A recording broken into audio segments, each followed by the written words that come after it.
नमस्कार प्यारे विद्यार्थियों, स्वागत और अभिनंदन है फिर से आपके अपने परिवार डीजे सर क्लासेस में।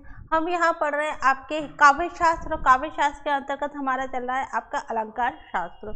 अलंकार शास्त्र मैंने क्यों कहा है, क्योंकि आपके काव्य शास्त्र और अलंकार शास्त्र में कोई भी किसी भी तरह का कोई पर्याय नहीं है। यदि मैं अलंकार शास्त्र को काव्य शास्त्र कहूँ या काव्य शास्त्र को अलंकार शास्त्र कहूँ तो दोनों एक ही हैं। आपके अनेकों भी जो आपके विद्वान हैं उन्होंने दोनों को एक ही माना है, एक ही समझा है। तो आपके बिना अलंकार के हम काव्य रचना नहीं कर सकते, काव्य की आपके प्राप्ति नहीं कर सकते। श्रेष्ठ काव्य लिखने के लिए हमें अलंकारों की आवश्यकता होती है। इसी कारण आपके कहा जाता है कि बिना काल अलंकार के न काव्य पूरा है, ना ही काव्य के बिना अलंकार पूरा माना जाता है। यानी दोनों ही एक दूसरे के पूरक होते हैं। यहाँ हमने कई अलंकार शास्त्र को देखा, यहाँ हमने अलंकार को देखा। देखिए, मैं यहाँ जो बच्चे नए हैं रिवीजन करा रही हूँ मैं यहाँ पर। अलंकार शास्त्र काव्य और काव्य शास्त्र में बड़ा ही महत्व माना जाता है। अलंकार को काव्य का मूल आधार कहा जाता है। काव्य अलंकार शास्त्र के जो आपके संपादक थे या कहते रचयिता थे वो कौन थे? आचार्य भामा थे। उन्होंने अपने ग्रंथ में कहा है कि आपके अलंकार एक दूसरे का पूरक होते हैं। अलंकार और आपके काव्य दोनों एक दूसरे के क्या होते हैं? पूरक कहा गया है।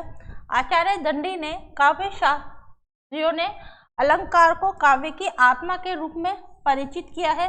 यानी काव्य की आत्मा किसे माना है? अलंकार को माना है। जिस प्रकार मानव शरीर के अंतर्गत आत्मा निवास करती है जो किसी को भी नहीं दिखती, उसी प्रकार आपके काव्य के अंतर्गत अलंकार नाम की आत्मा होती है।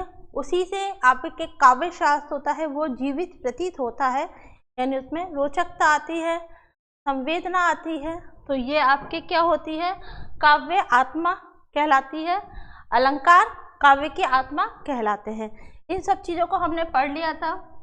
ये काव्य शास्त्र को अलंकार शास्त्र कहकर संबोधित किया है। ठीक है, आगे हम बात कर रहे थे कि अलंकार की उत्पत्ति कहाँ से हुई है। अलंकार संस्कृत के क्रा धातु से बना है, जिसमें अलम उत्पद जोड़ने से आपके किसकी प्राप्ति हुई है? अलंकार की हुई है। अलंकार का शाब्दिक अर्थ यदि देखें तो अलम का शाब्दिक अर्थ होता है सुशोभित करना, शोभा बढ़ाना या सजाना। और क्र धातु का शाब्दिक अर्थ होता है कार। ठीक है, अर्थात शोभा में वृद्धि करने वाले तत्व विशेष, यानी सज्जा में वृद्धि करने वाले तत्व विशेष क्या कहलाते हैं? अलंकार कहलाते हैं। अलंकार के यदि शाब्दिक अर्थ की बात करें तो आभूषण या गहना। आभूषण या गहना, जिस प्रकार आपके नारी की सुंदरता गहनों से प्रतिबिंबित होती है, ठीक उसी प्रकार ही उसके सौंदर्य में अभिवृद्धि करने वाला जो तत्व होता है वो क्या होता है? आभूषण होता है। जिससे क्या हो? शारीरिक सौंदर्य को बढ़ाते हैं, उनकी वृद्धि करते हैं। ठीक उसी प्रकार ही अलंकार काव्य की सुंदरता में द्विगुना वृद्धि करते हैं। अलंकार संप्रदाय की स्थापना का श्रेय आपके आचार्य भामा को जाता है। आचार्य भामा को जाता है। उन्होंने अपने काव्य ग्रंथ काव्य अलंकार में इसको बताया है। ठीक है, तो आपके आचार्य भामा का काव्य ग्रंथ किसके नाम से जाना जाता है? काव्य अलंकार के नाम से जाना जाता है। फिर हमने विभिन्न आचार्यों की आपकी परिभाषाओं को देखा। आचार्य दंडी, आचार्य आपके वामन, आचार्य भामा, इन सभी ने अपने अपने पक्ष रखे हैं। फिर हमने नेक्स्ट जो बात चर्चा की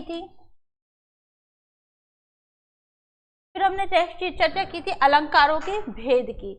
हमने अलंकारों के भेद के बारे में देखा था। विभिन्न मतभेद थे विद्वानों के अंतर्गत कि कितने भेद होने चाहिए। अंततः स्वीकार किए गए आपके 3 भेद, शब्दालंकार, अर्थालंकार और उभय अलंकार। उभय अलंकार आपके शब्द और अर्थ दोनों के मिलने से जो चमत्कार होता है उभय अलंकार होगा। ये हमारे सिलेबस के अंतर्गत नहीं है, इस कारण इसे हम यहाँ पर नहीं पढ़ेंगे। हमारे सिलेबस में आपके शब्दालंकार है, यानी अलंकार के कितने भेद पढ़ेंगे हम? 2 भेद पढ़ेंगे। अलंकार के कितने भेद पढ़ेंगे हम? 2 भेद पढ़ेंगे। आपके हाँ जी, अलंकार के हम यहाँ पर दो भेद पढ़ेंगे, शब्द अलंकार और अर्थ अलंकार।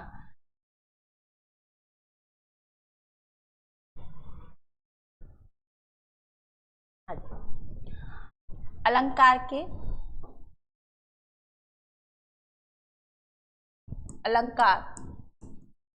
अलंकार के भेद कह लो, प्रकार कह लो।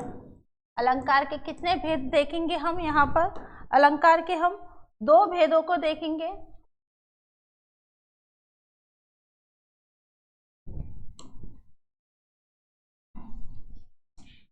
अलंकार के दो भेदों को हम यहाँ पर देखेंगे। एक होगा आपके पास शब्द अलंकार और एक होगा आपके पास अर्थ अलंकार। शब्द अलंकार और दूसरा है आपके पास अर्थ अलंकार।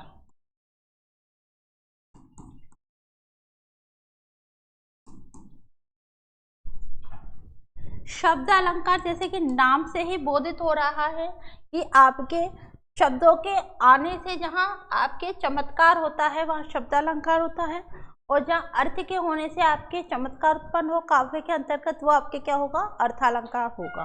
ठीक है, तो यह शब्द अलंकार में कौन कौन से आपके आएंगे? हमारे सिलेबस में आपके यमक दिया है, श्लेष दिया है, ठीक है, और आपका शब्द अलंकार में ही आपका अनुप्रास अलंकार होगा। अनुप्रास अलंकार होगा 1, 2 और आपके 3। ठीक है, शब्द अलंकारों पे हम कल की क्लास में चर्चा कर चुके थे कि शब्द अलंकार, यमक अलंकार हमने पढ़ लिया था। यहाँ केवल यदि यमक का शाब्दिक अर्थ हमने देखा था, श्लेष अलंकार हमने पढ़ लिया था और अनुप्रास अलंकार हमने यहाँ देख लिया था। आज जो हम चर्चा करेंगे वो होगी आपके अर्थ अलंकार। क्या पढ़ेंगे हम? अर्थ अलंकार। चलिए, शब्द अलंकार हमने देखा था। शब्द अलंकार दो शब्दों से मिलकर बना है, शब्द धन अलंकार। वे अलंकार जहाँ वर्णों एवं शब्दों के द्वारा काव्य के अंतर्गत क्या होता है? अभिवृद्धि हो या चमत्कार हो, शब्द अलंकार कहा जाता है। इस प्रकार भगवान भक्तों की भयंकर बुरी भीति भगाइए। यहाँ आप देखते रहे हो कि भाव वर्ण की क्या हो रही है? भाव वर्ण की बार बार आवृत्ति होने से काव्य क्या हो रहा है? सुंदर हो रहा है, उसके सौंदर्य में अभिवृद्धि हो रही है। इस कारण यहाँ क्या है? शब्द अलंकार है। ठीक है, आगे हमने इसी पे चर्चा की थी कि दो हमने देखे थे शब्द अलंकार के भेद, यमक अलंकार और श्लेष। दोनों को हमने भली बात यहाँ पे समझ लिया था। यमक का शाब्दिक अर्थ क्या होता है? युग्म से है या दो का जोड़ा। जब कोई शब्द युग्म के रूप में या जोड़े के रूप में प्रतिबिंबित होता है तो और उनका अर्थ दोनों बारे भिन्न भिन्न आए, वहाँ यमक अलंकार होगा। ठीक है, यानी शब्द कितने हो? जोड़े में हो, दो हो, युग्म के रूप में हो और दोनों बारी उनके अर्थ क्या है? भिन्न आए, वहाँ आपके क्या होगा? यमक अलंकार होगा। फिर हमने बात की थी जिससे कि उदाहरण समझ सकते हैं। 3 बेर खाती थी वे, 3 बेर खाती थी, अर्थात बेर मतलब समय, यानी 3 समय वो खाना खाती थी। कितनी बार? और खाने में क्या खाती थी? केवल और केवल 3 बेल यानी फल। फिर हमने देखा था काली घटा का घमंड घटा। यहाँ 2 शब्द दिए गए हैं, काली घटा और एक घटा है आपका ये, तो दो अलग, एक ही शब्द 2 बार दे दिया तो दोनों वाले अर्थ भिन्न है। घटा यानी काले बादल जैसे आसमान में छाए, और घमंड घटा सजना है मुझे, सजना के लिए यहाँ सजना शब्द आया है और सजना शब्द 2 बार आवृत्ति हुई है। एक सजने का अर्थ होता है सवर्ण और दूसरे का होता है प्रियतम या प्रिय। ठीक है, इसी तरह हमने श्लेष अलंकार देखा था। ठीक है, श्लेष अलंकार को देखा था। श्लेष में हमने दोनों पढ़े थे, अभंग श्लेष और सभंग श्लेष। अभंग जहाँ पर आपके बिना तोड़े ही शब्द का अर्थ निकाला जाता है, और सभंग यानी तोड़कर शब्द को अर्थ के द्वारा आपके चमत्कार उत्पन्न होता है। आपके क्या होगा? आपका सभंग श्लेष अलंकार होगा। चलिए, यहाँ हमने शब्द अलंकार पे चर्चा कर ली थी पिछली क्लासों में। जो आज हमारे चर्चा का विषय है वो होगा आपका अर्थ अलंकार। क्या होगा? अर्थ अलंकार।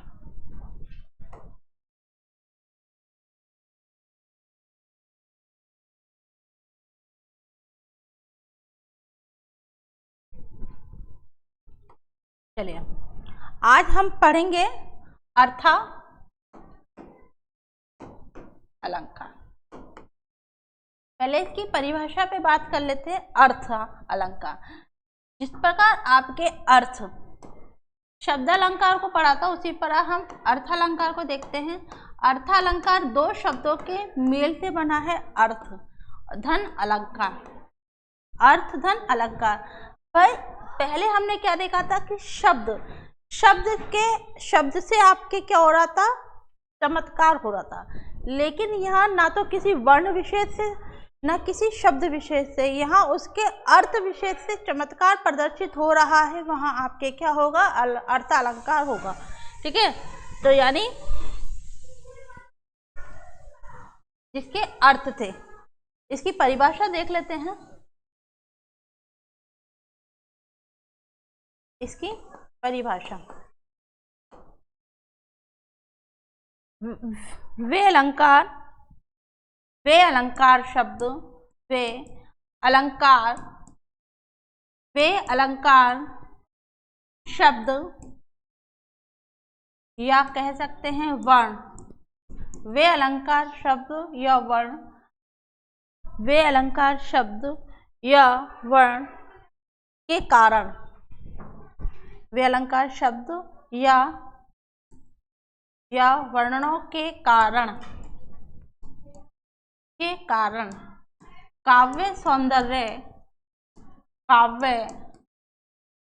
सौंदर्य में वे अलंकार शब्द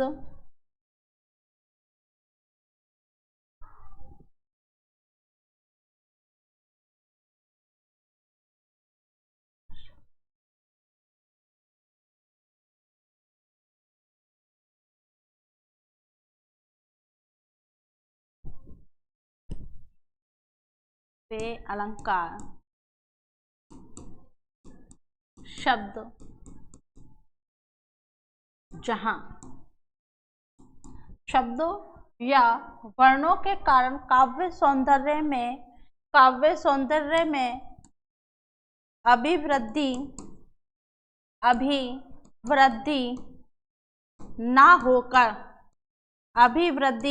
ना होकर उसके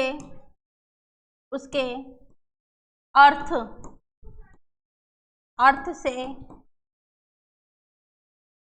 काव्य में चमत्कार उत्पन्न होता है।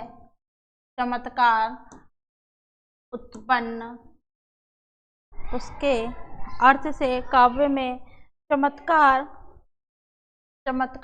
उत्पन्न होता है वहाँ अर्थ अलंकार होगा। समझ में आया? तो वे अलंकार शब्द जहाँ शब्दों या वर्णों के कारण काव्य सौंदर्य में अभिवृद्धि ना होकर, क्या काव्य सौंदर्य में, यानी पहले वे अलंकार शब्द जहाँ शब्दों या वर्णों के कारण काव्य सौंदर्य में अभिवृद्धि ना होकर उसके अर्थ से, किससे, उसके अर्थ से, ठीक है, काव्य में वृद्धि या चमत्कार हो, काव्य में वृद्धि या फिर क्या हो, चमत्कार उत्पन्न हो, वह क्या कहलाएंगे, अर्थ अलंकार होंगे। क्या होंगे, अर्थ अलंकार होंगे। किससे, उसके अर्थ विशेष से चमत्कार होना चाहिए। पहले हमने क्या पढ़ा था, वही शब्दों के द्वारा होना चाहिए। ठीक है, शब्दों में हमने क्या पढ़ा था, यमक और श्लेष को यहाँ देखा था। अब हम क्या देख रहे हैं, अर्थ अलंकार में देख रहे हैं आपके अर्थ विशेष से चमत्कार होगा। ठीक है, इसके अंतर्गत हम क्या पढ़ेंगे, उपमा अलंकार। अर्थ अलंकार के भेद में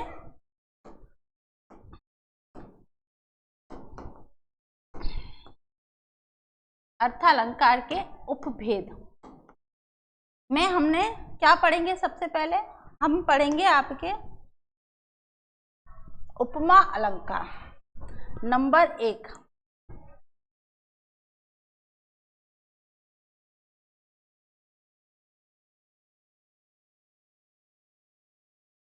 उपमा अलंकार नंबर 1, ठीक है, ये अर्थालंकार का उपभेद है। नंबर 1 है आपका उपमा अलंकार। उपमा अलंकार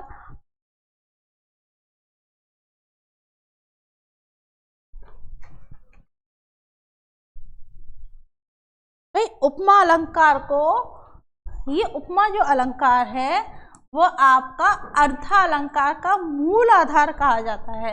यानी बिना उपमा इसका आपका सिलेबस के अंतर्गत भी या फिर काव्य शास्त्र में भी हम देखें तो उपमा अलंकार बहुत बार आता है। वेरी इंपॉर्टेंट, बहुत आपका है। तो उपमा अलंकार क्या होता है आपका अर्थालंकार का मूल आधार। उपमा अलंकार, उपमा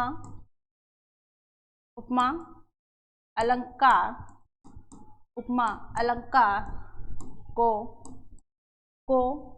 अर्थालंकार का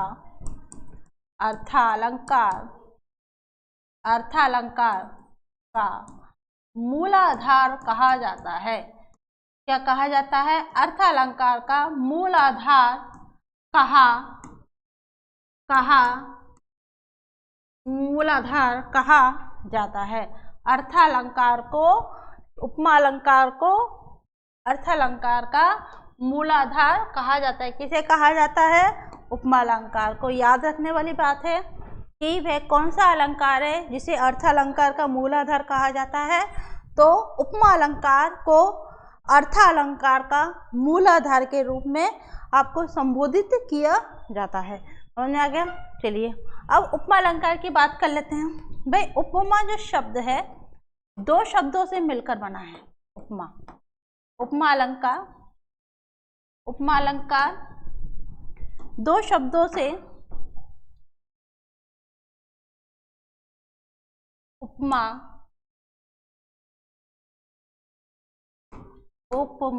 अलंकार कितने शब्दों से मिलकर बना है? 2 शब्दों से।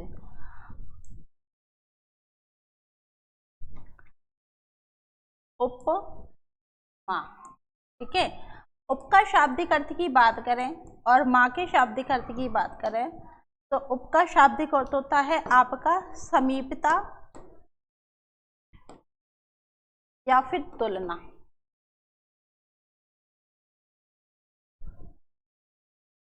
उपमा का शाब्दिक अर्थ होता है आपका समीपता या फिर निकटता। समीपता या निकटता। माँ का अर्थ होता है मापन करना या फिर तुलना करना, यानी उपमा 2 शब्दों से मिलकर है। उप यानी पास में, समीप, निकट, ठीक है। और माँ यानी मापन करना। अर्थात प्रस्तुत वस्तु या प्रस्तुत व्यक्ति की अप्रस्तुत वस्तु या अप्रस्तुत व्यक्ति से तुलना करना ही क्या होती है? आपके उपमा अलंकार होता है। समझ में आ गया? चलिए इसको हम परिभाषा में बांध देते हैं।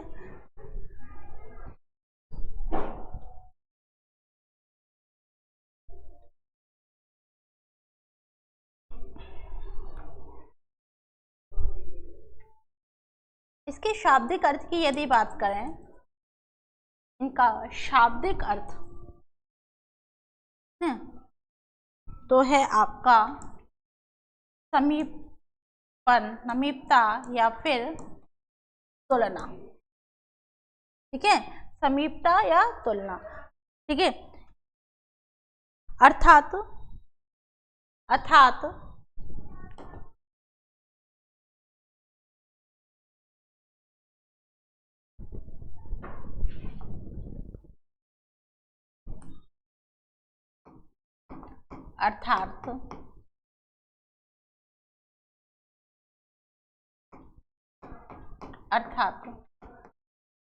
किसी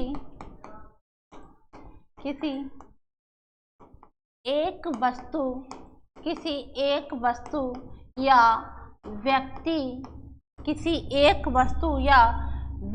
व्यक्ति की तुलना या फिर उपमा दूसरे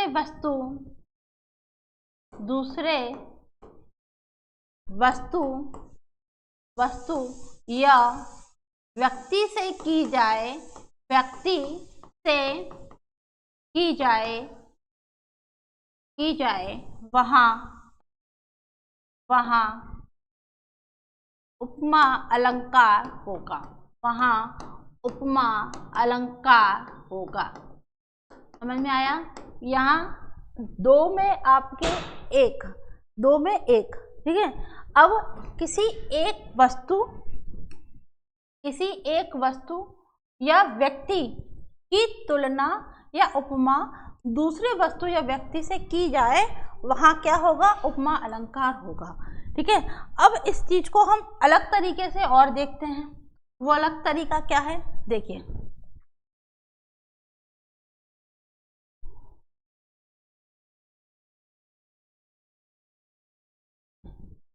अर्थात को एक अन्य ढंग से भी देख लेते, ठीक है।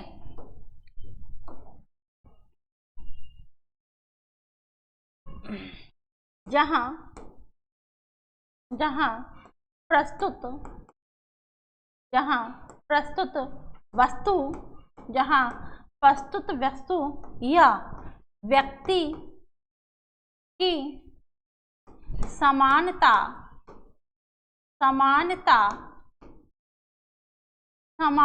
या तुलना,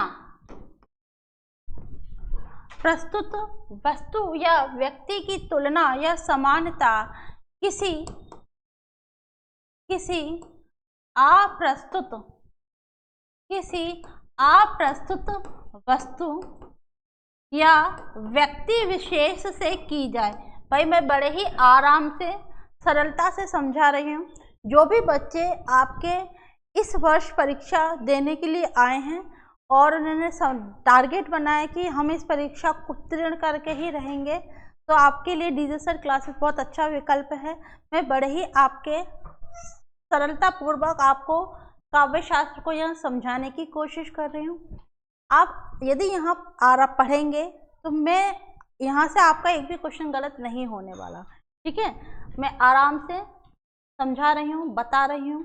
फिर भी आपको कोई परेशानी हो तो आप कमेंट करके हमें बता सकते हैं, ठीक है। तो जहाँ आप प्रस्तुत वस्तु या व्यक्ति की समानता या तुलना, अप्रस्तुत वस्तु या व्यक्ति से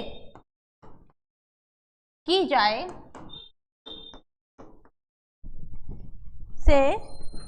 क्या हो? की जाए, वहाँ उपमा अलंकार,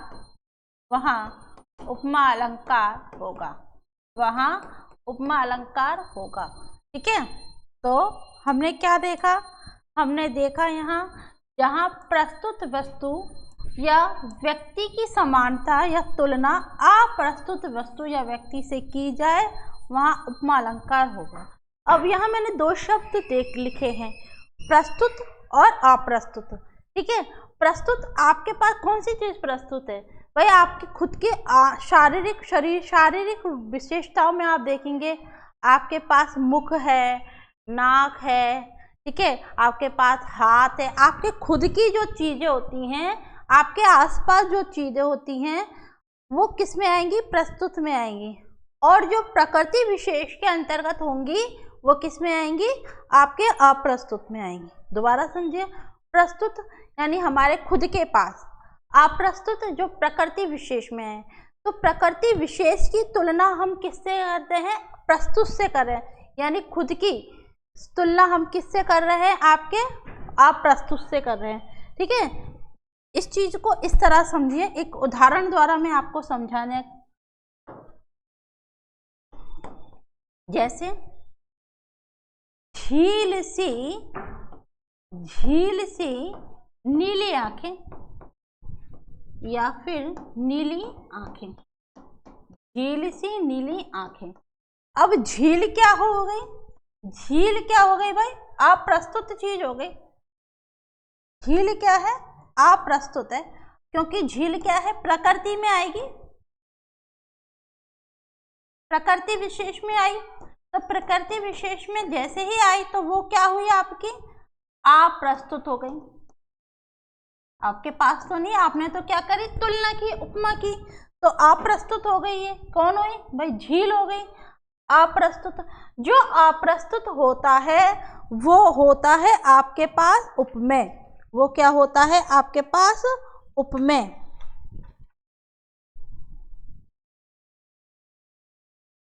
ये क्या है आपके पास, उपमान। यानी हम किसकी तुलना कर रहे हैं, उपमान की। झील सी नीली आंखें, अब आंखें तो आपकी स्वयं की है, ठीक है, स्वयं की है, तो यहाँ आंखें क्या हो गई आपकी, प्रस्तुत हो गई, प्रस्तुत हो गई। और इसको क्या कहेंगे हम, उपमेय।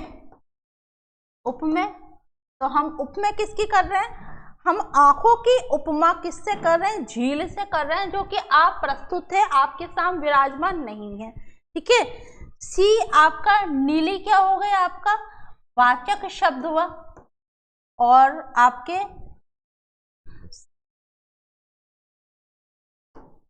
सी, तो यहाँ आप प्रस्तुत और प्रस्तुत को समझिए पहले। तो मैंने दो शब्द लिखाए हैं यहाँ, प्रस्तुत वस्तु और अप्रस्तुत। प्रस्तुत क्या होती है, जो आपके पास स्वयं के पास मौजूद है, ठीक है, जो आपके पास स्वयं के पास मौजूद है वो प्रस्तुत है। जो आपके पास स्वयं के पास मौजूद नहीं है, किसी प्रकृति विशेष से हम उसका उपमा दे रहे हैं, उसकी तुलना कर रहे हैं, उसकी समानता दर्शा रहे हैं, वहाँ क्या होगा आपका, उपमा अलंकार होगा। आ गई बात समझ में। चलिए इस चीज को एक उदाहरण से और समझते हैं।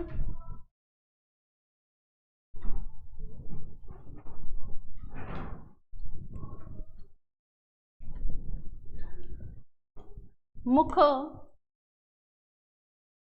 चंद्र के समान, मुख चंद्र के समान है। अब यहाँ देखिए, आप प्रस्तुत क्या है, मुख, मुख तो स्वयं के आपके पास ही है, यहाँ प्रस्तुत हुआ तो उपमेय भी हुआ। चंद्र क्या है आपके, अप्रस्तुत। चंद्र क्या है आपके पास, अप्रस्तुत।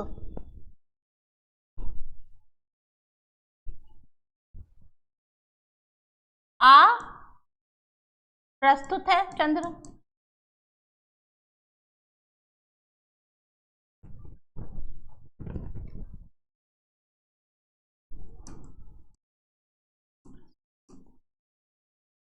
तो ये क्या हुआ आपके, उपमान हुआ। क्या हुआ, उपमान हुआ। समझ में आया। जिस प्रकृति विशेष से हम तुलना कर रहे, समानता कर रहे हैं प्रस्तुत की यानी स्वयं की, तो वो क्या होगी आपके, जिससे कर रहे हैं वो आपके क्या होगा, उपमान। इनके बीच में ही उपमान होगा, ठीक है। आया बात समझ में। चलिए अब हम यहाँ देखते हैं उपमा के अंग या अवयव। उपमा के अंग या अवयव,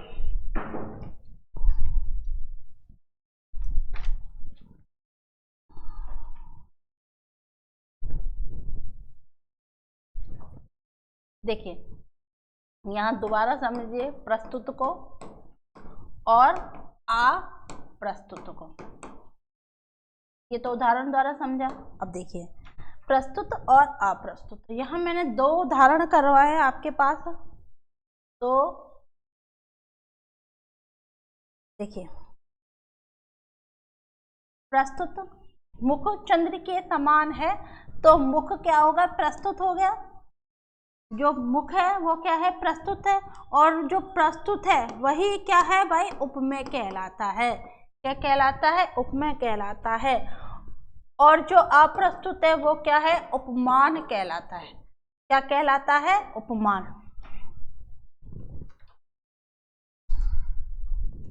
तो मुख क्या है आपका, प्रस्तुत है, और अप्रस्तुत क्या है हमारे पास, चंद्र, ठीक है। अप्रस्तुत क्या है, चंद्र। तो जिसकी तुलना की जाए, जिससे की जाए, जिससे की जाए, ठीक है, और जिसकी की जाए, समझ में आ गया। गौर से सुनिए मैं कहना क्या चाह रही हूँ। जिसकी, जिसकी यानी स्वयं की, जिसकी की जाए। अब जिसकी, जिसकी किसकी कर रहे हैं भाई, मुख की कर रहे हैं। जिसकी की जाए और जिससे की जाए, जिसकी की जाए और जिससे की जाए वह क्या होगा, उपमान होगा। मैं बड़े ही एक एक चीज को बड़ी ही बारीकी से समझाने का प्रयास कर रही हूँ, ध्यानपूर्वक सुनिए। जिसकी यानी आपके स्वयं के अंतर्गत जो भी आपकी विशेषता है वो क्या होगी, आपके प्रस्तुत होगी। जो आप प्रस्तुत होगी जिससे की जाए वो उपमा के अंतर्गत आएगा। अब हम यहाँ देखते हैं उपमा के अंग या अवयव। क्या देखते हैं, उपमा के अंग या अवयव कितने होते हैं। देखिए, उपमा के अंग या अवयव, अब कितने माने गए हैं, 4। कितने बताए गए हैं, 4। उपमा के अंग या अवयव 4 होते हैं। कौन कौन से होते हैं,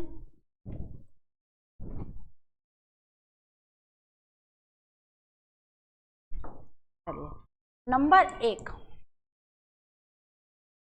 उपमेय, नंबर 1 है उपमेय। नंबर दूसरा होता है आपके पास उपमान। नंबर तीसरा होता है आपके पास साधारण धर्म। और नंबर 4 होता है हमारे पास वाचक शब्द। समझ में आ गया। हम यहाँ क्या देख रहे हैं, हम यहाँ उपमा के अंग या अवयवों के बारे में देख रहे हैं। कितने होते हैं, उपमेय होता है, उपमान होता है, साधारण धर्म, वाचक शब्द। ठीक है, अभी हमने उपमा और उपमेय को देखा कि उपमेय क्या है, प्रस्तुत व्यक्ति या फिर वस्तु। ठीक है, उपमान क्या होता है, अप्रस्तुत वस्तु, व्यक्ति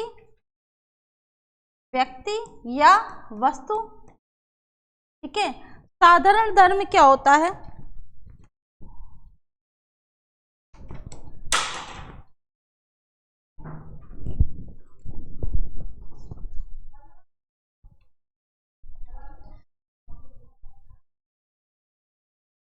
साधारण धर्म में वह क्रिया विशेष जहां दोनों में ही आपकी जो बात कही जाए।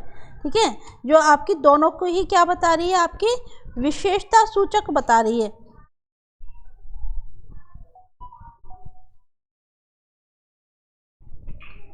साधारण धर्म में आपके वह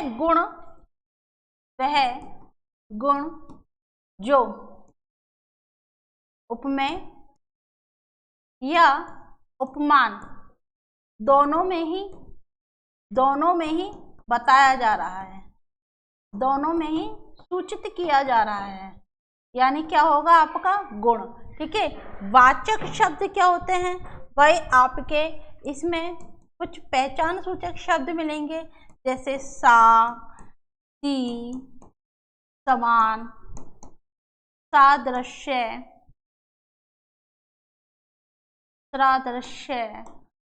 सरीखा आदि। ठीक है, सासी, समान, सादृश्य, सरीखा कुछ वाचक शब्द होते हैं जिसके द्वारा इसको पहचाना जाता है। इसको हम पहचान सूचक शब्द भी के नाम से भी जानते हैं। तो आप देखिए, उपमा के हमने क्या कितने अंग देखे, 4 अंग देखे।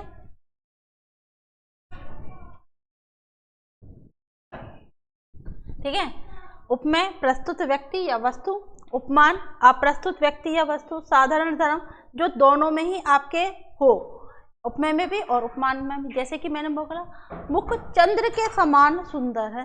अब मुख की यानी चंद्र के समान, मुख कैसा है, चांद के समान, दोनों की विशेषता बता दी। तो चांद कैसा है, सुंदर है, शीतल है, इस कारण। ठीक है, तो झील सी नीली आंखें, तो नील क्या है, सुंदर है। ठीक है, आपकी गहराई युक्त है, तो झील सी नीली आंखें, तो आपके साधारण धर्म दोनों में हो गया। वाचक शब्द जो हैं आपके इस तरह के शब्द प्रतीत हो, दिखाई दे पहचान के रूप में, वो आपके वाचक शब्द होंगे। आई बात समझ में, चलिए देखते हैं।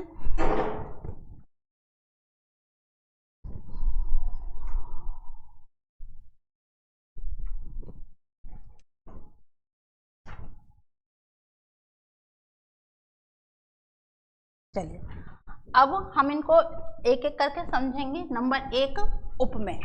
नंबर 1 क्या पढ़ेंगे हम? उपमेय।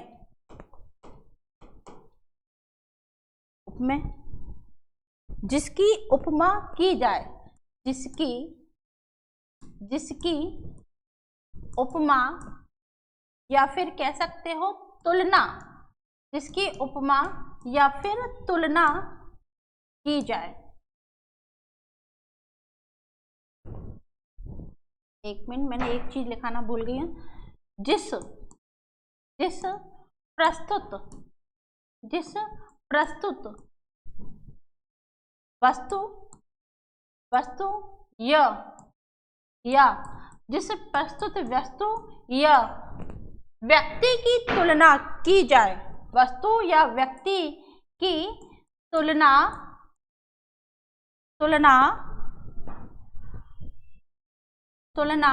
या फिर कह सकते हैं उपमा, तुलना या उपमा की जाए। ठीक है, अब मैंने यहाँ आप एक लिख लीजिए, मुख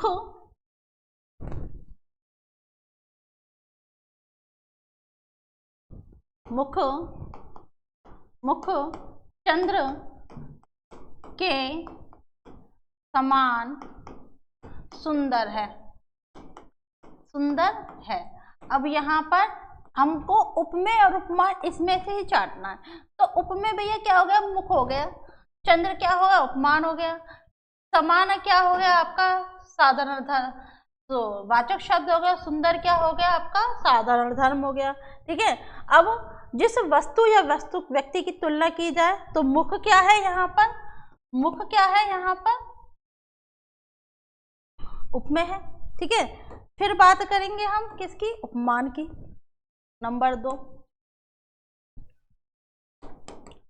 उपमान।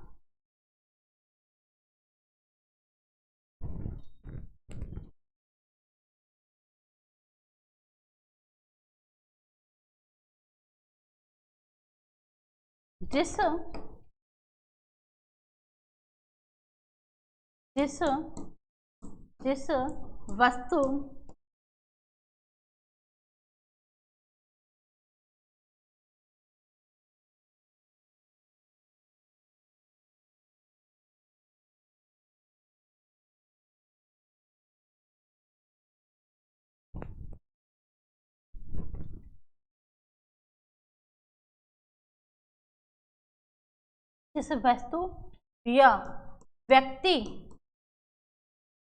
से तुलना या उपमा की जाए।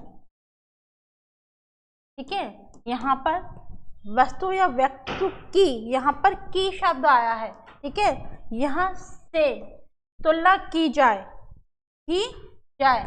तो आपके यहाँ आपके देखिए किससे की जा रही है? तो चंद्र से की जा रही है। तो आपका यहाँ क्या होगा? उपमेय क्या होगा? चंद्र होगा। ठीक है, फिर बात आती है आपके नंबर 3 है आपके पास वाचक शब्द। नंबर 3 क्या है? वाचक शब्द। वाचक शब्द आपके कौन कौन से होते हैं?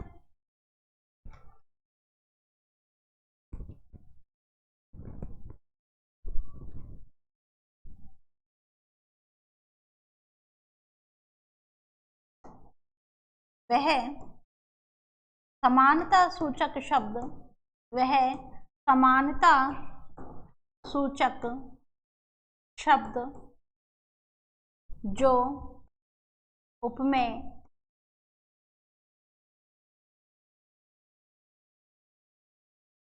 या उपमान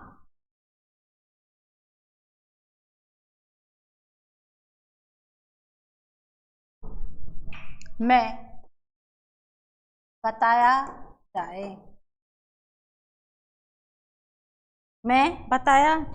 क्या होगा आपका? वे समानता सूचक शब्द जो आपके इन दोनों में ही बताया जाए। कौन कौन से होते हैं? जैसे कि अभी हमने बताया, कौन कौन से होते हैं?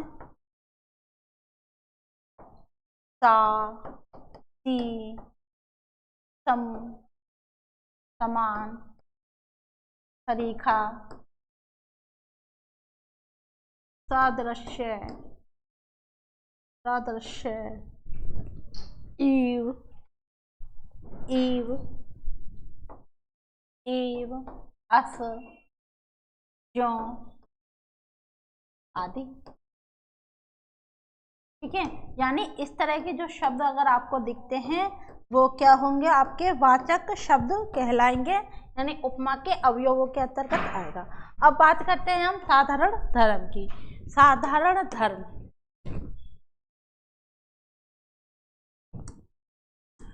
नंबर 4, याद रखना उपमा और उपमा के अंग पढ़ रहे हैं। साधारण धर्म,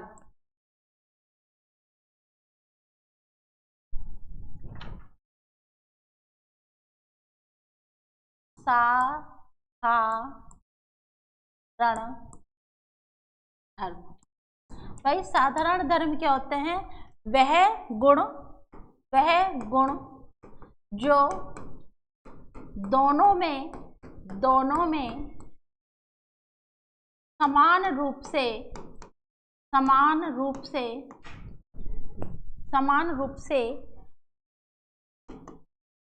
बताए जाएं। वह गुण जो दोनों में ही समान रूप से बताए जाएं। जैसे कि आपने देखा, हमने यहाँ लिखा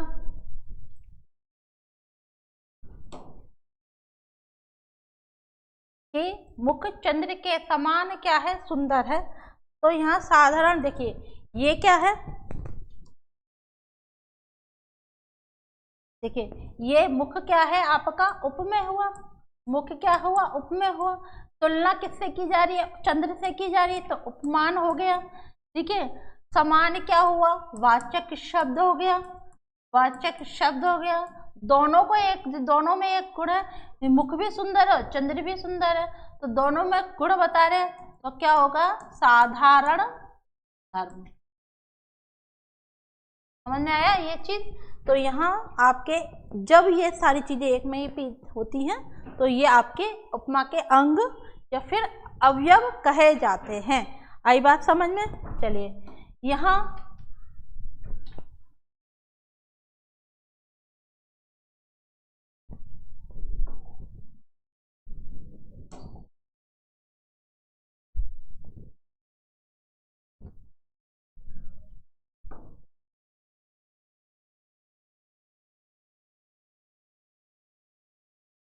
तुलना की जा है। तो वाचक शब्द हमने ये देख लिया।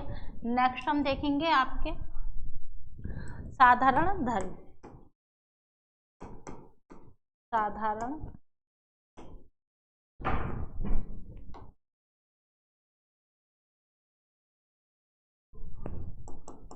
वह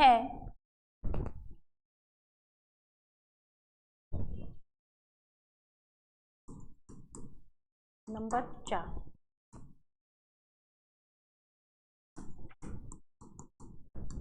वह गुण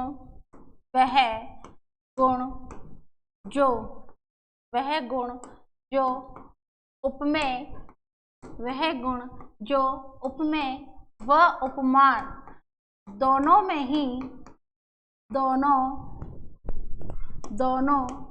ही समान रूप से बताए जाएं। दोनों में ही समान रूप से बताए जाएं, वो क्या कहलाएंगे? आपके साधारण धर्म कहलाएंगे। जैसे हमने देखा कि मुख क्या है? चंद्र के समान सुंदर है, तो मुख की सुंदरता और चंद्र की सुंदरता दोनों में ही ये गुण बताया जा रहा है, तो यहाँ आपके क्या होगा? साधारण धर्म होगा। अब बात करते हैं, ये हुए आपके उपमा के अंग या फिर अवयव। कितने हुए? उपमा के अंग या अवयव। अब बात करते हैं उपमा के प्रकार। उपमा के कितने प्रकार माने गए हैं? भाई उपमा के आपके 3 प्रकार माने गए हैं। कितने प्रकार माने गए हैं? उपमा अलंकार, के भेद। अभी हमने क्या पढ़े थे, अंग या फिर कह सकते हैं अवयव। उपमा अलंकार के कितने भेद होते हैं, 3 भेद माने गए हैं। नंबर एक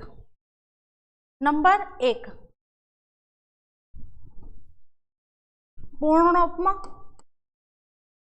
उपमा, नंबर 2 लुप्त उपमा, और नंबर 3 मालोपमा।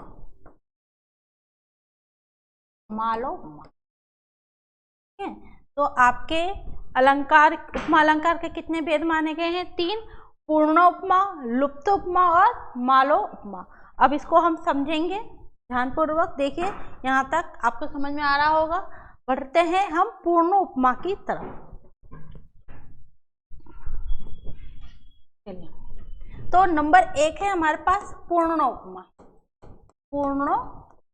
किसे कहते हैं पूर्ण उपमा?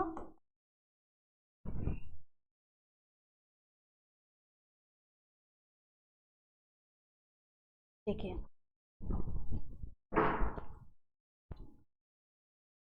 अभी हमने देखा कि उपमा के हमने 4 अवयवों के और अंगों के बारे में देखा।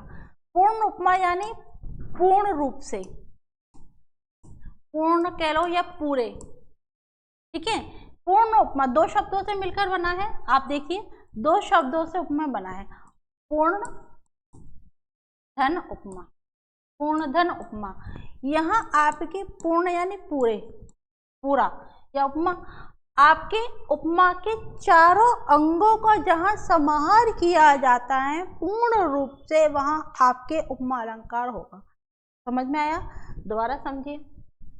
पूर्ण उपमा किसे कहते हैं? जहाँ उपमा अलंकार के चारों अंग या अवयवों को जिस वाक्य के अंतर्गत, जिस रचना में, काव्य के अंतर्गत दर्शाया जाता है, वो क्या होंगे, आपके पूर्ण उपमा के अंतर्गत आएंगे। आई बात समझ में? बड़े आराम से और सरलता से ध्यानपूर्वक सुनिए और समझिए। ठीक है, तो परिभाषा देख लेते हैं। जहाँ काव्य के अंतर्गत, जहाँ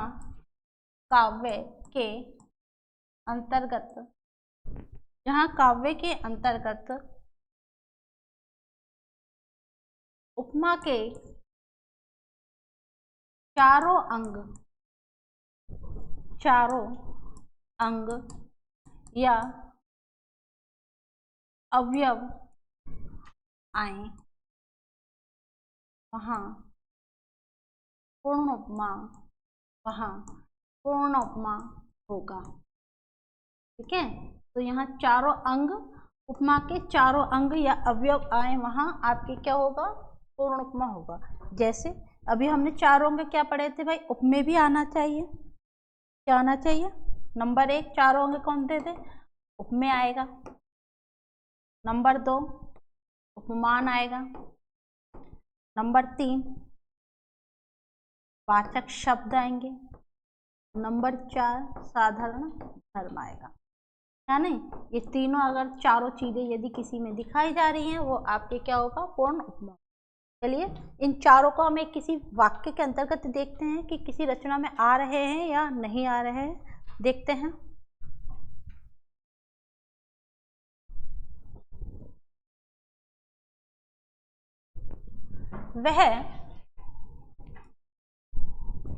वह दीप शिखासी शांत, वह जैसे, वह दीप शिखा सी, जयशंकर प्रसाद की आपके लिया गया है ये, वह दीप शिखा सी शांत। ठीक है, अब देखिए वह जो शब्द है ये क्या है, उपमेय है। वह क्या है, उपमेय। ठीक है, तो प्रस्तुत वह क्या है, उपमेय। दीप शिखा, वह दीप शिखा यानी दीपक की शिखा के समान। ठीक है, तो ये क्या हो गया, उपमान हो गया। ठीक है, सी क्या हो गया, वाचक शब्द हो गया। और शांत क्या हो गया, आपके साधारण। तो यहाँ चारों ही शब्द आपके आ गए हैं, तो वहाँ क्या होगा, आपके पूर्ण उपमा अलंकार होगा। आई बात समझ में, जहाँ तीन चारों ही आपके उदाहरण में आ जाए अंग या अवयव, वो आपके होंगे। नेक्स्ट इसको ही एक और उदाहरण द्वारा समझते हैं।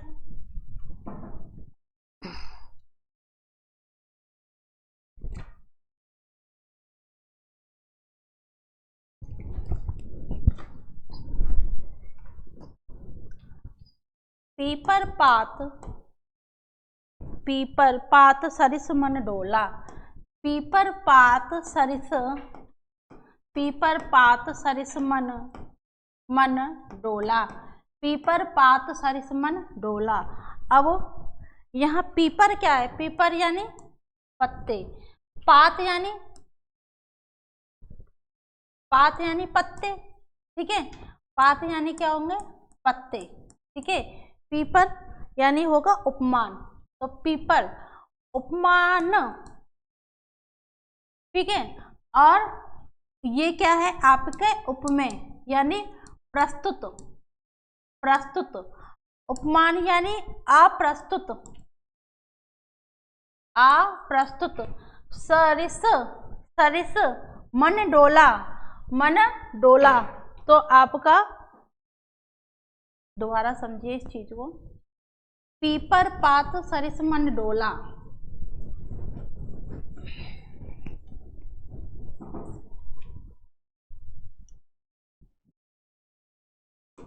जैसे पीपर पात सरिस, सरिस मन, मन डोला, ठीक है। तो यहां देखिए, मन क्या है आपका अप्रस्तुत है, सॉरी मन क्या है आपका प्रस्तुत है। ये क्या है, मन, मन तो स्वयं के पास ही होता है ना, तो प्रस्तुत हुआ। तो जो प्रस्तुत होता है वो कौन होता है बेटा, उपमेय होता है। क्या होता है, उपमेय। और जो अप्रस्तुत है, अप्रस्तुत कौन सा है, अप्रस्तुत तो पीपर पात है जो आपके पास नहीं है, तो ये क्या होगा बेटा, उपमान होगा। ये क्या होगा, उपमान होगा। और सरिस, सरिस मतलब क्या होता है आपका, जो आपके वाचक शब्द, क्या होगा, वाचक शब्द, वाचक शब्द। और इसको देखकर क्या हो गया, मन डोलने लगा, तो साधारण धर्म, साधारण धर्म, ठीक है। तो आपके पीपर पात सरिस मन डोला, यानी चारों आपके उपमा के अंगों का, यहाँ अंग अवयवों का और अंगों का यहाँ पे चित्रण किया जा रहा है, वहाँ पूर्ण उपमा अलंकार होगा। नेक्स्ट एक और उदाहरण द्वारा समझते हैं। कोमल कुसुम समान देह, कोमल, कोमल कुसुम, कोमल कुसुम, कुसुम समान, समान देह। कोमल कुसुम समान देह। अब यहाँ कोमल कुसुम क्या है आपका उपमान, देह क्या है आपका ये,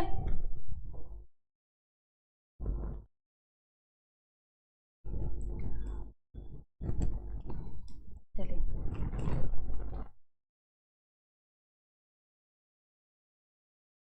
कोमल कुसुम, कोमल कुसुम समान, समान दह। अब कोमल कुसुम समान दह, ये चार शब्द दिए गए हैं, चारों में ही देखते हैं है या नहीं। दह तो क्या है, प्रस्तुत है, दह क्या है, प्रस्तुत है।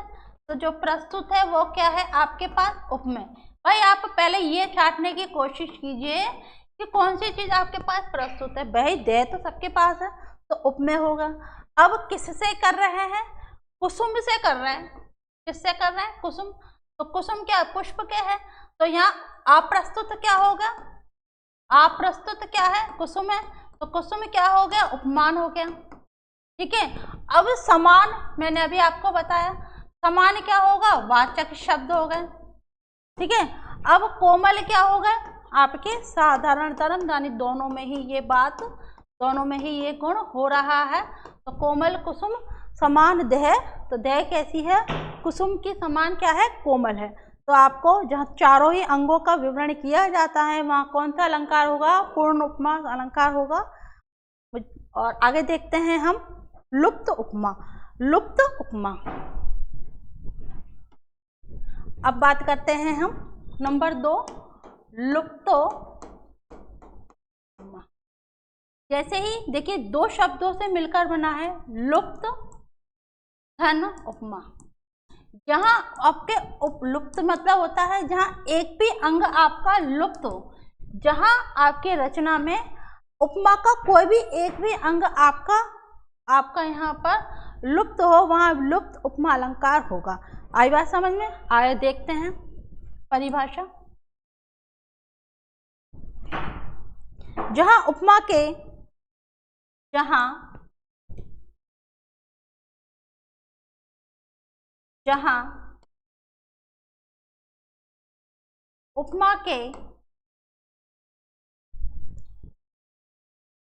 जहाँ उपमा के चारों अंग या अवयव में से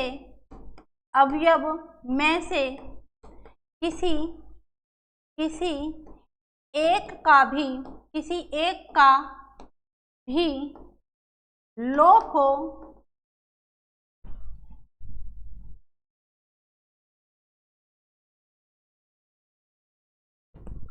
किसी एक का भी क्या हो, लोप हो, वहाँ लुप्त उपमा अलंकार होगा। लुप्त उपमा अलंकार होगा। समझ में आया? तो जहाँ आपके दोनों में से किसी का भी एक का भी क्या हो, आपका लोप हो जाए, वहाँ आपका लुप्त उपमा अलंकार होगा। जहाँ उपमा के चारों अंगों में से किसी एक का भी लोप हो जाए, वहाँ लुप्त उपमा अलंकार होगा। चलिए इसको देखते हैं उदाहरण द्वारा। मुख चंद्र के समान है। मुख चंद्र के समान है। अब यहाँ मुख और चंद्र और समान, देखिए यहाँ मुख क्या होगा, प्रस्तुत चीज वस्तु हो गई, मुख क्या हो, प्रस्तुत हो गई, तो ये क्या बना आपके पास, उपमेय बना। मुख क्या हुई, प्रस्तुत वस्तु हो गई, जो स्वयं के पास होती है वो प्रस्तुत होती है। चंद्र क्या है, अप्रस्तुत वस्तु है, तो अप्रस्तुत को हम क्या नाम दिया था, उपमान, यानी हम इसकी क्या कर रहे हैं, तुलना कर रहे हैं। किसके समान है, के समान। अब ये क्या हुआ, वाचक शब्द हो गया, क्या हो गया, समान शब्द आ गया, पहचान आ गई, क्या हो गया, पहचान आ गई, तो क्या हुआ, वाचक शब्द हो गया। ठीक है, तो यहाँ लोप किसका हो रहा है, साधारण धर्म का लोप हो रहा है। तो साधारण धर्म यहाँ पर गायब है, साधारण धर्म यहाँ पर क्या है, नहीं बताई गई है, तो यहाँ लोप हो रहा है साधारण धर्म का। एक और उदाहरण से समझ लेते हैं।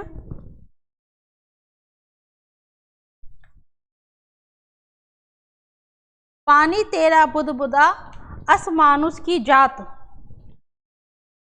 पानी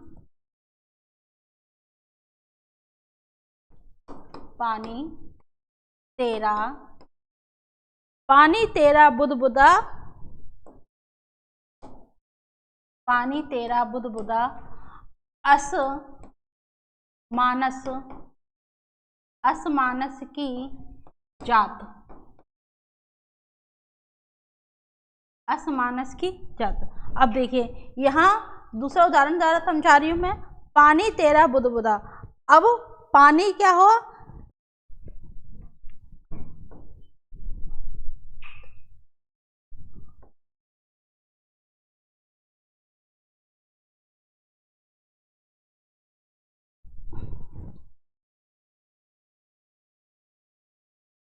यहाँ पानी तेरा बुदबुदा असमानस की जात, तो बुदबुदा शब्द क्या हुआ, उपमेय हो गया, पानी तेरा बुदबुदा। तो यहाँ अप्रस्तुत क्या हुआ, पानी का उपमान दे दिया, अप्रस्तुत हो गया ये, तो ये क्या हुआ, आपका उपमान हो गया।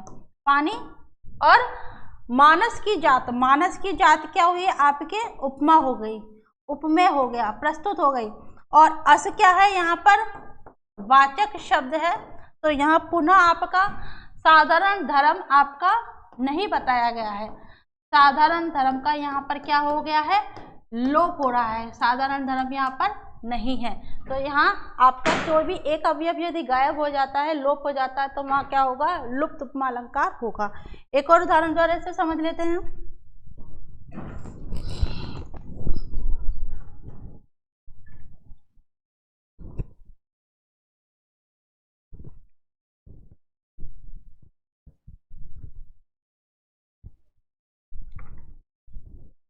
चलिए,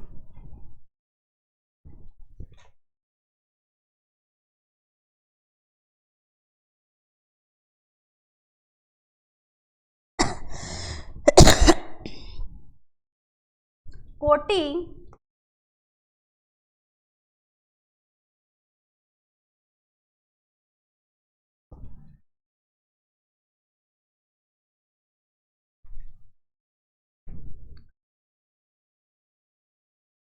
कोटि कुलस कोटि कुलस कोटि कुलसी सम वचन तुम्हारा, वचन तुम्हारा, कोटि कुलिस सम वचन तुम्हारा। अब यहाँ वचन जो शब्द है वो प्रस्तुत है, प्रस्तुत है, तो प्रस्तुत, पहले प्रस्तुत रचना के अंदर, काव्य के अंदर, पंक्ति के अंदर सबसे पहले प्रस्तुत को चाटिए। वचन क्या है आपका, प्रस्तुत है, यानी क्या बना, उपमेय बना, ठीक है। कुलिस क्या हुआ, कोटि, तो ये क्या हुआ आपका, उपमेय बना। अप्रस्तुत, अप्रस्तुत क्या बना, उपमान बना। सम क्या बना आपका, वाचक शब्द बना। यहाँ पुनः क्या है आपका, साधारण धर्म का लोप है। दोनों में, आपके दोनों में ही गुण नहीं बताया गया है, तो यहाँ आपका एक भी अंग गायब होता है, आपका लुप्त उपमा के अंतर्गत जाएगा। हम आखिरी पढ़ लेते हैं आपका मालो उपमा, नंबर 3, मालो उपमा।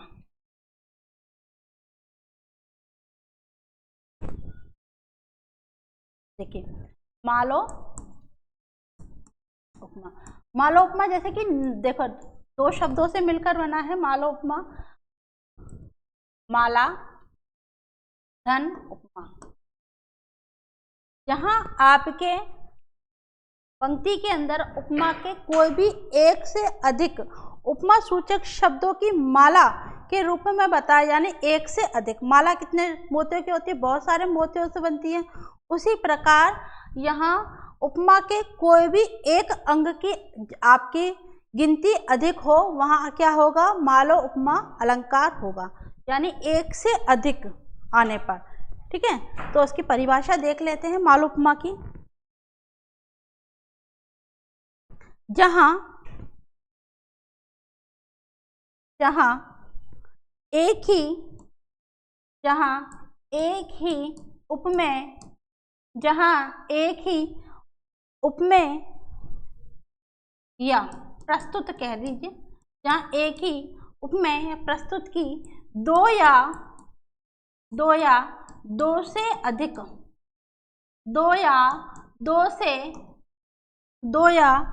जहाँ एक ही उपमेय या प्रस्तुत की 2 या 2 से अधिक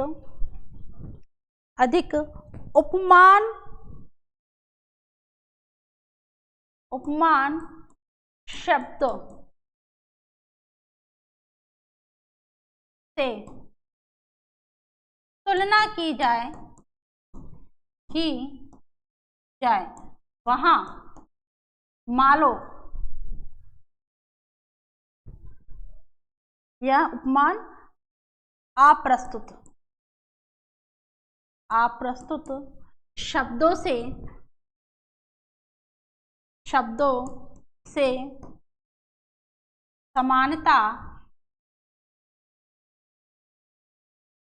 समानता या फिर तुलना की जाए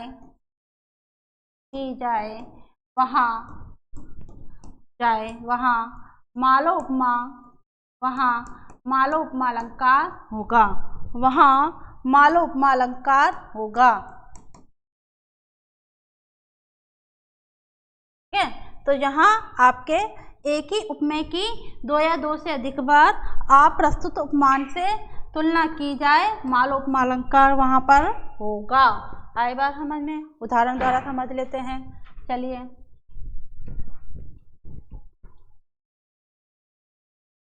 चंद्रमासा क्रांति में, चंद्रमासा क्रांति में, चंद्रमासा क्रांति में मृदुल कमल सा कोमल महा, मृदुल कमल सा कोमल महा, चंद्रमासा क्रांति मेरे मृदुल कमल सा कोमल महा, नव कुसुम सा हंसता हुआ, नव कुसुम सा हंसता हुआ,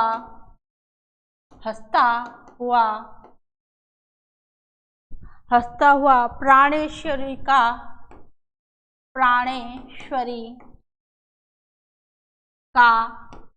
मुख रहा। ठीक है, तो यहाँ देखिए, चंद्रमासा क्रांति में मृदुल कमलता कोमल महा, ठीक है, नव कुसुम सा हंसता हुआ प्राणेश्वरी का मुख रहा। तो हाँ, यहाँ देखिए जो आपके प्रस्तुत है, ठीक है, सबसे पहले मैंने क्या बोला कि प्रस्तुत को छाटिए, तो प्रस्तुत क्या है, प्राणेश्वरी का मुख है, तो प्रस्तुत क्या है, प्राणेश्वरी का मुख।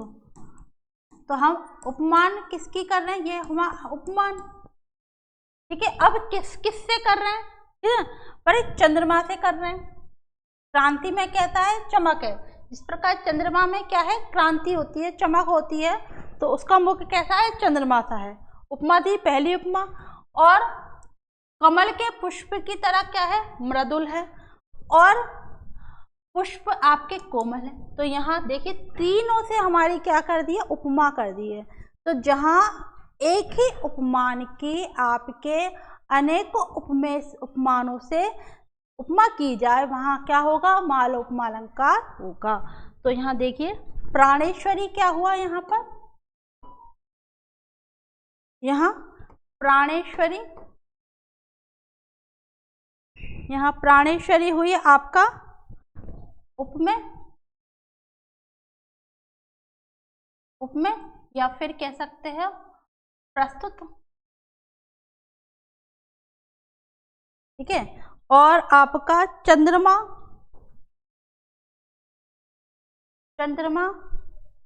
कमल और कुसुम, ये तीनों की क्या बन गई, माला बन गई है। ये तीनों क्या हैं, आपके उपमान है, क्या है, यानी अप्रस्तुत।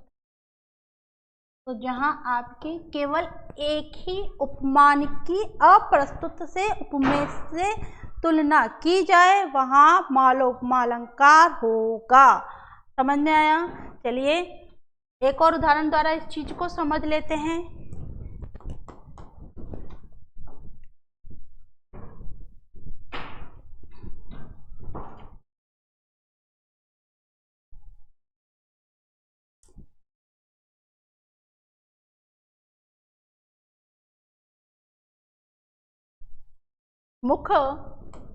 मुख चंद्र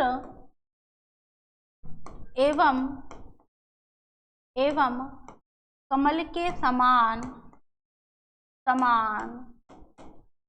सुंदर है मुख। अब देखिए यहाँ पहली तो क्या हो गया, मुख आ गया। मुख क्या हो गया, प्रस्तुत हो गया। प्रस्तुत को हमने क्या बोला था, प्रस्तुत को क्या बोला था, उपमान बोला। चंद्र क्या है और कमल क्या है, ये दोनों पहला और दूसरा क्या बता दिया, अप्रस्तुत बता दिया। जहाँ अप्रस्तुत होगा वो क्या होगा, उपमेय होगा।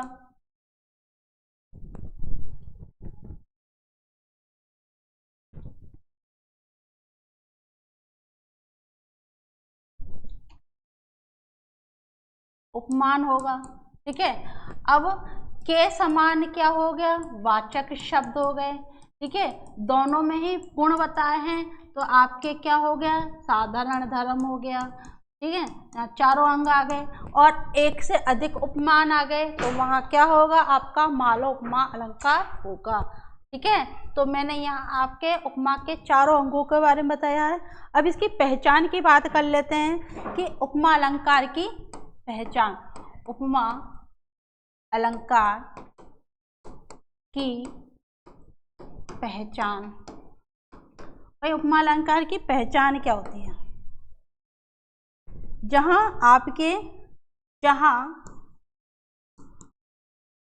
सा सी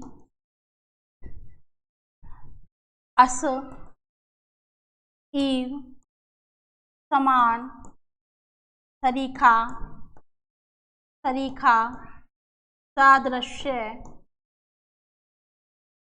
सादृश्य ज्यों सादृश्य आदि शब्द दिखाई दें, आदि शब्द आए, क्या होगी, वो आपके उपमा अलंकार की पहचान के रूप में बताया जाएगा। यानी ये अगर चीज़ें दिख रही हैं तो आप बिना सोचे समझे, ठीक है, बिना समय गंवाएं अपने उत्तर को राइट निशान लगाते सकते हो, सही उत्तर पे निशान लगा सकते हो। आपका उत्तर बिल्कुल भी यहाँ पर गलत नहीं माना जाएगा यदि आप इन पहचानों को देखते हो, पढ़ते हो, समझते हो, सीखते हो। ठीक है, तो यहाँ आपने देखा, हमने क्या देखा, पहचान के रूप में समान शब्द देखा। ठीक है, साधारण धर्म के रूप में सुंदर शब्द देखा। ठीक है, उपमेय के रूप में मुख शब्द को देखा और उपमान के रूप में हमने चंद्र और कमल को। ठीक है, तो ये हुआ आपके माला उपमा अलंकार। तो यहाँ मैंने पहचान भी आपको बता दी है और ये है आपका उपमा अलंकार। हमने अर्थ अलंकार का आज एक ही भेद बढ़ा है, वो है आपका उपमा अलंकार, जो कि बहुत ही आपके परीक्षा की दृष्टि से अत्यंत महत्वपूर्ण है। ठीक है, तो ध्यानपूर्वक पढ़ना, समझना और अपने कमेंट द्वारा हमें बताना। और मुझे आशा है आपको आज की क्लास अच्छी लगी होगी, पसंद आई होगी। अपने इन्हीं शब्दों के साथ मैं आपसे आगे लेती हूँ और बाकी की बात हम अगली क्लास में करेंगे। आज के लिए इतना ही, धन्यवाद।